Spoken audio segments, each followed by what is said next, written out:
আসসালামুআলাইকুম প্রিয় শিক্ষার্থীরা, concept IT লার্নিংয়ের ওয়েব ডিজাইন ও HTML টিউটোরিয়ালে তোমাদের সবাইকে স্বাগতম। আমি আবদুল্লাহ জাবির আল গাজি। আজকে আমাদের আয়োজন টেবিলের কল স্প্যান এবং রো স্প্যান অ্যাট্রিবিউট নিয়ে। তোমরা দেখতে পাচ্ছ এখানে দুটি টেবিল দেওয়া আছে, একটি কল স্প্যান এক্সাম্পল এবং একটি রো স্প্যান এক্সাম্পল নামে টেবিলটি। আমরা মূলত এই দুটি টেবিল আজকে করার চেষ্টা করব। এর আগে আসো আমরা জেনে নিই কল স্প্যান বলতে আমরা কী বুঝি এবং রো স্প্যান বলতে আমরা কী বুঝি। বন্ধুরা, আমরা এখানে দেখো আরেকটি চিত্র দেখতে পাচ্ছি। এই চিত্রে দেখো কল স্প্যান এবং রো স্প্যান বলতে কী বোঝানো হয়েছে। দেখো বন্ধুরা, এখানে কি রো স্প্যান এবং কল স্প্যান দেওয়া আছে। প্রথমে আসো এখানে কল স্প্যান। কল স্প্যানটি দেখো নিচে কয়টা কলাম নিয়ে গঠিত হয়েছে, একটা দুটা কলাম মিলে একটি কি হয়েছে, সেল গঠিত হয়েছে। অর্থাৎ একের অধিক কলাম নিয়ে যখন সেল গঠিত হবে তখন তাকে আমরা বলবো কল স্প্যান। এবং বাঁদিকে দেখো রো স্প্যান, কয়টা রো, এই যে একটা রো, নিচে আরেকটা রো। অর্থাৎ একের অধিক রো মিলে যখন কোনো একটি সেল গঠিত হবে তখন তাকে আমরা রো স্প্যান বলবো। আমি আবার ক্লিয়ার করছি, দেখো রো স্প্যানের ক্ষেত্রে কী হয়েছে, এই যে নিচে একটা, এই দাগটা যদি তুমি এখানে একসাথে লাগাই দাও তাহলে কয়টা সারি হবে, উপরে একটা নিচে একটা, অর্থাৎ এই যে একটা সারি, এই যে একটা সারি, অর্থাৎ দুটো সারি মিলে কী হলো, রো স্প্যান। এরকম যদি 3টা 4টা হলেও ভ্যালু আমরা 3 4 দিব। এবং কল স্প্যানের ক্ষেত্রে দেখো কি এখানে একটা কলাম, এই যে আরেকটা কলাম, অর্থাৎ দুটা কলাম মিলে এখানে একটি সেল গঠিত হলো। এরকম 2 3 4টা কলাম মিলেও একটি কী হতে পারে, সেল গঠিত হতে পারে। ব্যাপারটা আর একটু ভালোভাবে বোঝার জন্য আমরা আসো বন্ধুরা এই টেবিলটা দেখি। এখানে দেখো বন্ধুরা কি আছে, মোবাইলটি কয়টা কলাম নিয়ে গঠিত হয়েছে, মোবাইলটি হচ্ছে 2টি কলাম নিয়ে গঠিত হয়েছে। সো এটি কি হচ্ছে, কলাম নিয়ে যেহেতু গঠিত হচ্ছে একটি সেল, সো অ্যাট্রিবিউটটা হবে কল স্প্যান। আর নিচে নেমটি দেখো কয়টি রো মিলে হয়েছে, 1 2 3, 3টি রো মিলে একটি সেল গঠিত হয়েছে। সো এর নাম হচ্ছে রো স্প্যান। এখানে রো স্প্যান যখন আমরা দিব, এখানে নেম লিখবো, তখন এটা পুরাটাই জায়গা নেবে এবং এই দিকে কাজ করবে। আসো আমরা কোডটি করার চেষ্টা করি।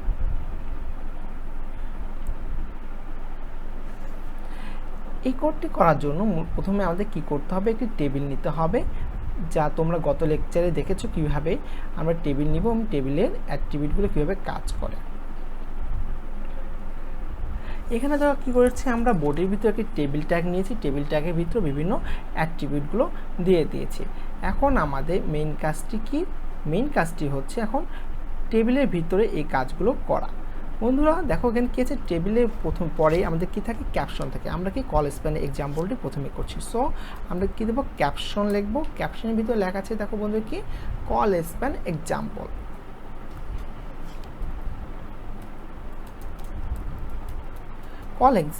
কল স্প্যান এক্সাম্পল আমরা কী করলাম, ক্যাপশনের ভিতরে লিখে দিলাম।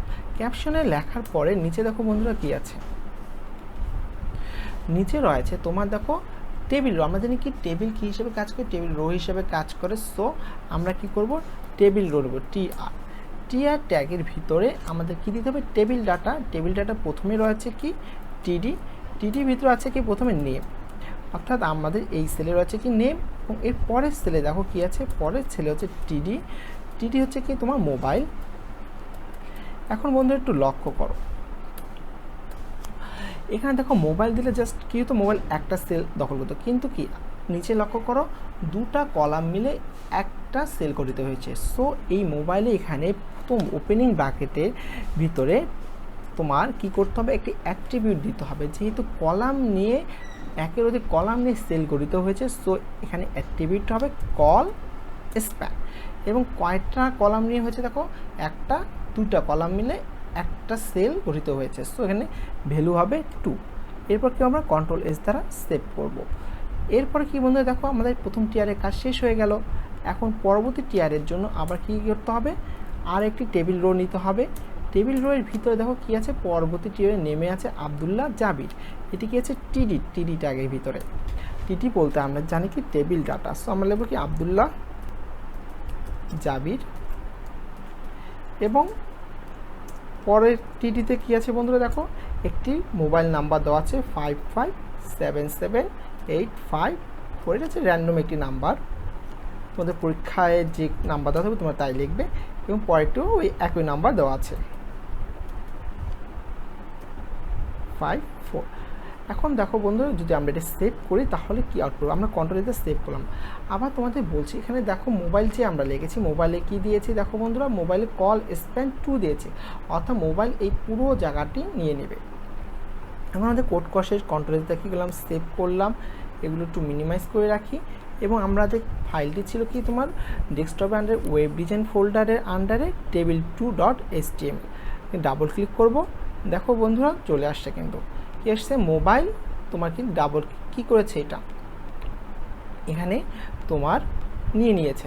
কিন্তু আমরা যেটা আউটপুট চেয়েছিলাম ওরকম কি আউটপুটে আসছে, আসেনি। কারণ এখানে দেখো মোবাইলের ক্ষেত্রে রেড আছে, রেড এসেছে, কিন্তু এখানে ইয়েলো আছে এবং কি ব্লু কালার আছে, এটা কি আসছে, এটা আসেনি। সেজন্য আমাদের কী করতে হবে, জাস্ট ব্যাকগ্রাউন্ডটা চেঞ্জ করে দিতে হবে। সো আসলে আমরা বন্ধুরা ব্যাকগ্রাউন্ডটা চেঞ্জ করে দিই। এখানে কি প্রথমে আসে কি তোমার দেখো পুরো টেবিলে ব্যাকগ্রাউন্ডটি দেওয়া ছিল ইয়েলো, সো আমরা ইয়েলো করে দিচ্ছি, ইয়েলো করে দিলাম। এবং মোবাইল দেখো কি বন্ধুরা, মোবাইলে কালার কি রেড, সো আমরা টিডি কলস্প্যান 2 এবং ব্যাকগ্রাউন্ড কী করে দেবো, রেড করে দেব, রেড করে দিলাম। এবং দেওয়া আছে কি প্রথম টিডি নাম্বারটি কি আছে তোমার ব্লু কালার, সো আমরা টিডির ভিতরে ব্যাকগ্রাউন্ড কালার কী করে দেবো, ব্লু করে দেবো। কন্ট্রোল এস দ্বারা সেভ করব, ব্রাউজারে যাব, রিফ্রেশ করব। দেখো বন্ধুরা আমাদের প্রথম টেবিলের যেরকম আমরা চেয়েছিলাম ঠিক একই রকম আউটপুট পেয়েছি। আমি আবার বলছি তোমাদেরকে, কল স্প্যানের কাজ তাহলে কি হচ্ছে বন্ধুরা, একটু দেখো লক্ষ্য করো। কল স্প্যানের কাজ হচ্ছে তোমার একের অধিক কলাম তার কী করছে, জয়েন করে দিয়েছে, তো মার্জ করছে, একটা কলাম দুটা কলাম, এই দুটা কলামের জন্য আমরা কী করলাম, কল স্প্যান 2 করলাম, কোথায়, এই টিডির ভিতরে। এখন আসো বন্ধুরা আমরা পরের অংশটুকু করার চেষ্টা করি। পরে কি আসছে, রো স্প্যানের কাজ। আমরা কি প্রথমে টেবিলটা শেষ করে দিলাম, একটি কী করলাম, ব্রেক ট্যাগ নিলাম, অর্থাৎ লাইন ব্রেক ট্যাগ, যাতে পরবর্তীতে হয়। আবার টেবিল নিব, টেবিলের ভিতরে আমাদের যে উপাদানগুলো ছিল আমরা সেই উপাদানগুলো উপরেটা কী করে দিই, কপি করছি, অর্থাৎ যেহেতু একই উপাদান রয়েছে সো কপি করলাম এবং প্রথম ওপেনিং ট্যাগের ক্ষেত্রে সেটি পেস্ট করে দিলাম। পেস্ট করে দেওয়ার পর আমরা কি প্রথমে জানি কি ক্যাপশন দেওয়া আছে, ক্যাপশন কী দেওয়া আছে বন্ধুরা দেখো, রো স্প্যান এক্সাম্পল, সো আমরা লিখব রো স্প্যান এক্সাম্পল। ক্যাপশন লেখা আমাদের শেষ। ক্যাপশনের পরে আমরা কি জানি, টিআর অর্থাৎ টেবিল রো হিসেবে শুরু করে। দেখো বন্ধুরা টিআর শুরু হচ্ছে এখানে কি, নেমের ক্ষেত্রে এখানে প্রথম থেকে টিআর শুরু হচ্ছে না, এই যে এখানে কি এখান থেকে টিআরটা শুরু হচ্ছে, অর্থাৎ কি টিআরের ভিতরে যে টেবিল ডাটা টিডি লিখলাম, টিআরের ভিতরে আমাদের কী ডাটা থাকে বন্ধুরা, টিআরের ভিতরে আমাদের টেবিল ডাটা থাকে, এখানে টিডি লিখলাম। লেখার পরে কী লিখবো, নেম এবং টিডি ক্লোজ। কিন্তু বন্ধু যদি তোমরা লক্ষ্য করো টিডি কতগুলো জায়গা মিলে আছে, তোমার টিডি যে নেমটা আছে, নেমটা হচ্ছে কি কয়টা রো মিলে আছে, একটা দুটা তিনটা, যেহেতু রো মিলে পুরো সেলটা গঠিত হয়েছে সো আমাদের এখানে হবে রো স্প্যান নামে অ্যাট্রিবিউট দিতে হবে। এবং কয়টা রো মিলে হচ্ছে, তিনটা, একটা দুটা তিনটা, সো এখানে আমাদের ভ্যালু দিতে হবে 3। তাহলে আমাদের এই অংশটুকু কাজ শেষ এবং বাকি রয়েছে এই অংশটুকু। সেজন্য আবার কি করব, টিডি নিলাম, টিডি কিন্তু ফার্স্ট নেম, এরপর আরেকটি টিডি নিতে হবে কার জন্য, লাস্ট নেমের জন্য, লাস্ট নেম, এবং তারপর টিআর শেষ। তাহলে বন্ধুরা আমরা কতটুকু কাজ করলাম, আমরা এইখান থেকে শুরু করে একটু কাজ করলাম। পরবর্তী টিআর এর জন্য রোর জন্য কি আমাদের এই কাজটি করতে হবে না, পরবর্তী রোর জন্য কাজ করতে হবে যে আবদুল্লাহ টিডির ভিতরে ঢুকবে এবং জাবির টিডির ভিতরে ঢুকবে। কারণ কি আমরা এখানে তো তিনটা কলাম তিনটা রো নিয়েছি, তিনটি রো নিয়েছি। সো পরবর্তী টিআর এর জন্য প্রথম এলিমেন্ট হবে টিডি, তারপরটি হবে জাবির, তারপর কি টিআর শেষ, তারপরে টিআর এর জন্য হবে কি ফাতেমা শুরু হবে, তারপরে ফারহানা। কারণ কি আমরা তিনটি সারির জন্য নেম অ্যাট্রিবিউটটা রো স্প্যানের মাধ্যমে নিয়েছি। এখন আসলে আবার পরবর্তীর জন্য কি টিআর শুরু করি, টিআরের ভিতর কি টিডির ভিতর কি লিখবো, আবদুল্লাহ লিখবো, এবং তারপরে কি টিডির জন্য কি লিখবো, জাবির। সো আমাদের কি হলো, সেকেন্ড রোয়ের কাজ শেষ, টেবিল রো দ্বারা সেকেন্ড রোটা আমরা কি করে দিলাম, শেষ করে দিলাম। এখন থার্ড রোর জন্য আবার টিআর টেবিল রো নিব, যেহেতু নেমটা লিখতে হবে না, কারণ কি নেম হচ্ছে কি 3টা রো মিলে নিয়েছিল। সো আবার টিটির ভিতরে ফাতিমা লিখব এবং পরবর্তীতে আবার টিটির ভিতরে ফারহানা লিখব এবং পরে টিআর ক্লোজ, টেবিলটা ক্লোজ করে দেব।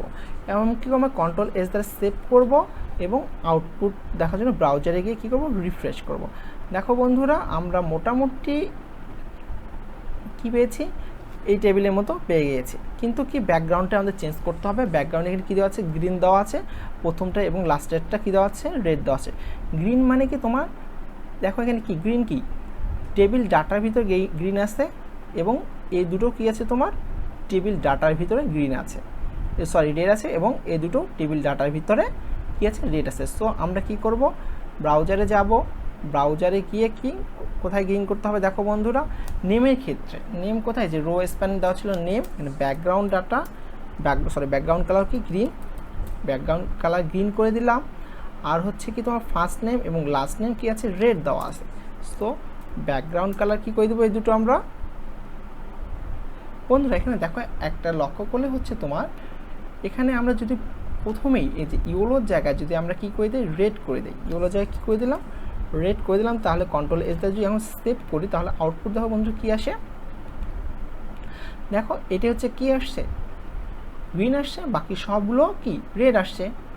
আর আমাদের কি ছিল, আমাদের ছবিতে ছিল কি তোমার আব্দুল্লাহ জাবি কি হবে বন্ধুরা বলো দেখি, ইয়েলো কালার হবে। সো আমরা এখানে গিয়ে আব্দুল্লাহ জাবিরের যে এখানে ফার্স্ট নেম ব্যাকগ্রাউন্ড কালার দেওয়ার দরকার পড়ছে না, আমরা এই যে আব্দুল্লাহ জাবির পুরো টিআরের ভিতরে আমরা যদি একটা ব্যাকগ্রাউন্ড কালার কী দিই, ইয়েলো করে দিই, ইয়েলো করে দিই এবং কন্ট্রোল এস দ্বারা সেভ করি এবং ব্রাউজারে গিয়ে যদি আমরা রিফ্রেশ করি দেখো কালার ইয়েলো হয়ে গিয়েছে।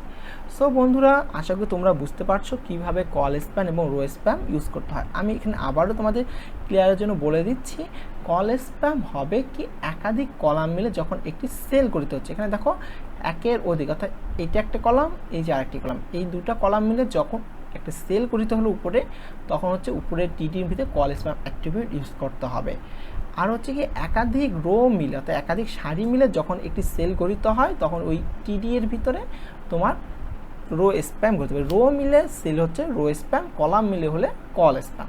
অথবা তোমরা অন্যভাবে মনে রাখতে পারো, এটা কি হচ্ছে একটা কি রো না, রো হলে হবে কি কলাম, রো হলে কলামের কথা চিন্তা করবে, তাহলে হচ্ছে কি কল স্প্যান আসতেছে।